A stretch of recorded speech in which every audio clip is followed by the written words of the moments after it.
Marilyn, I'd like to assume that paranormal phenomena, ESP, is real. Now, I personally don't subscribe to that quite yet, but I want to know, how could it work? Well, at this moment, there's no answer to that question. And what we're discovering is more and more about the quantum aspects of reality, that there is more about a correlation between parts, even separated at large distance.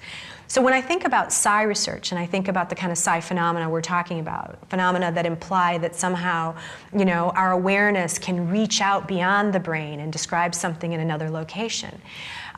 So the question is that a brain activity, or does that imply that we are more than our physicality? It's possible that there's an interconnectedness between separated bodies of information, and so it may be that the data from psi research suggests the non-local nature of our consciousness. So if you took something like a quantum paradigm, perhaps there's a way in which we're an entangled system, so we're not really disconnected, we're really connected.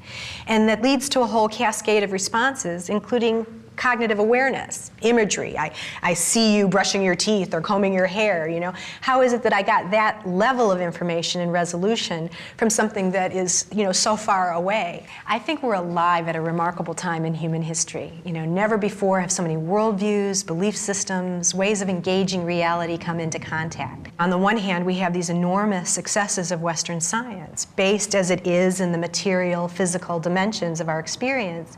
And on the other hand, we have a plethora of different models of reality, different truth systems, different ways of, acquiring information that don't at all adhere to the kind of physicalist model that Western science, dictates, demands, really. I think that what is necessary is a convergence of these truth systems in what I'm going to call a meta-ontology.